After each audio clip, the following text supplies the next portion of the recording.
Sunday, Super Bowl Sunday, February 13th, 2022. Brad Restituto, please give me a like and subscribe on YouTube at Brad the Believer, at Brad the Believer on Instagram and Twitter. Let's get right into it. Ladies and gentlemen, Super Bowl 56 from SoFi Stadium in Los Angeles saw the Los Angeles Rams get the victory 23-20 over the Cincinnati Bengals. Cooper Kupp named Super Bowl MVP. And let's get right into the breakdown. If you watched my previous Super Bowl 56 breakdown video, I feel like my analysis was pretty spot on. So I'm going to jump right into what I thought was the changing point of the game, because early on, the Rams took the 7-0 lead. I thought the Rams had the momentum, touchdown to Odell Beckham Jr. And of course, some of that momentum switched when Beckham got hurt. The Bengals came down, kicked the field goal. They kept the game close, and their defense really stepped up and stopped the run and held Matthew Stafford in check. And Matthew Stafford did throw an interception in that first half as he tried to make a deep play in the end zone, which was intercepted by Cincinnati. And it looked like the Bengals were just doing enough to hang around. And they stayed within one score at halftime.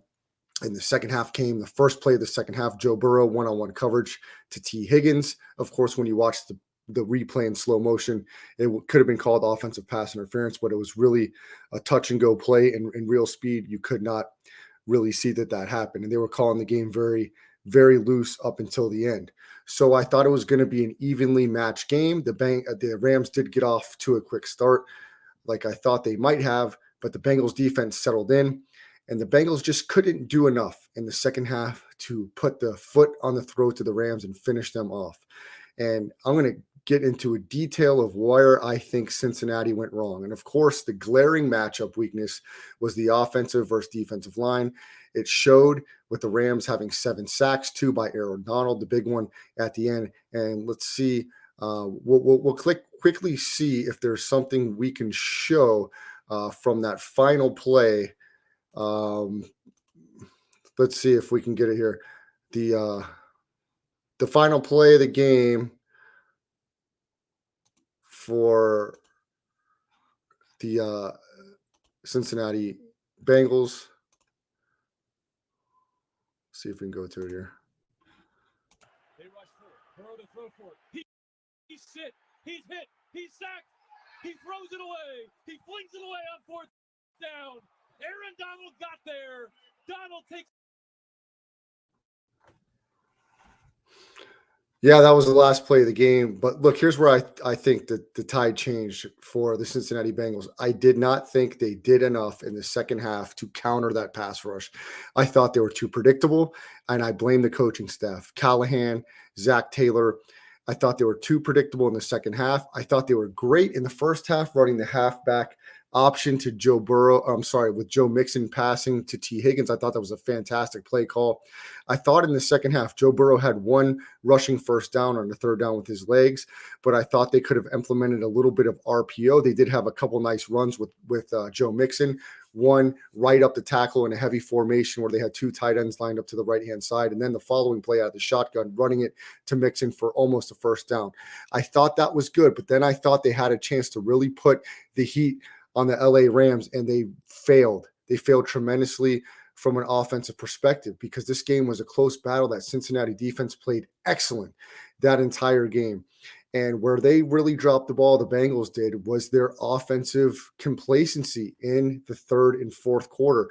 When they were up in that game, I thought they had an opportunity to come out on first down and maybe try a reverse, getting Chase or Higgins or Boyd the ball on a reverse on a misdirection, maybe running some motion, getting a screen pass to Joe Mixon, or running a halfback toss and then countering a halfback sweep and toss with a fake toss, running a boot action to the other side, maybe dragging the tight end across the field.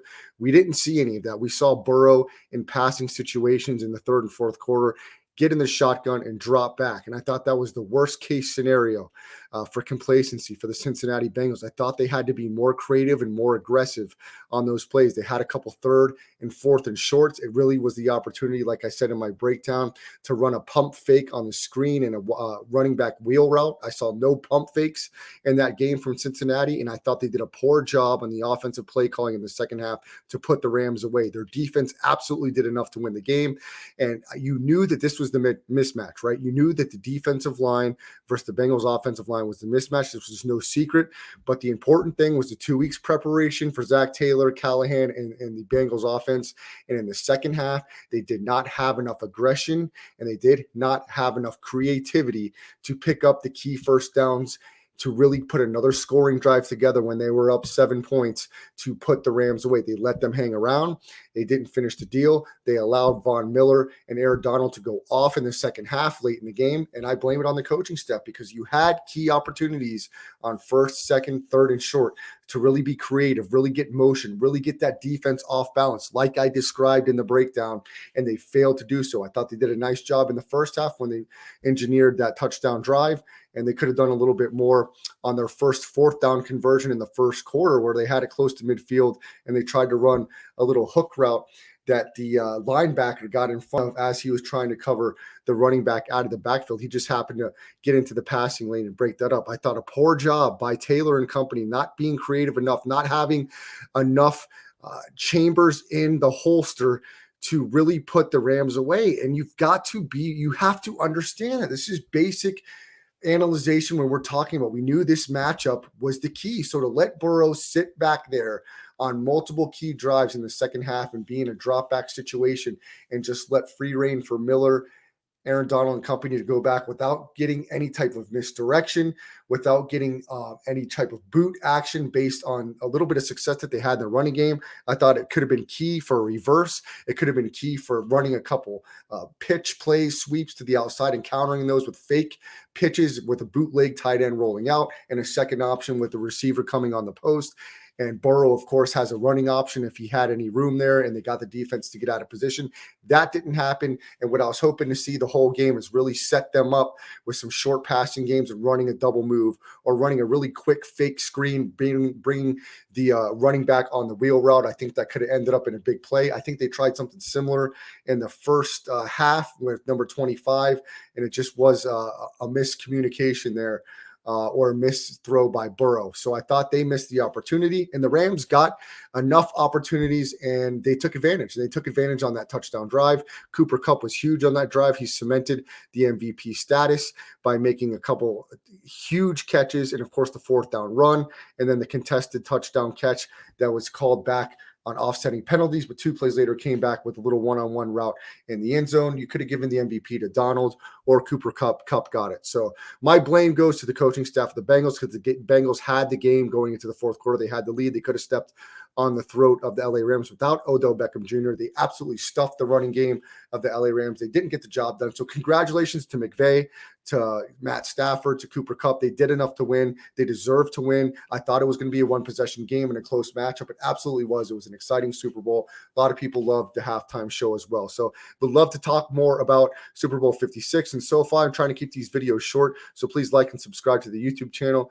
Facebook, Twitter at Brad the Believer. I'll be back on later this week to talk a little more about the Super Bowl and, of course, the NBA trade deadline, which we have not got into. There's so much action going there. So we will dive deeper into the NBA. So I hope everybody has a great Valentine's Day on Monday. Thank you all for your support. Continue to share the post that I put out and like it. And we got big things happening in 2022. So please stay posted. And I hope everybody enjoys the rest of their evening and has a great week tomorrow. Take care, guys.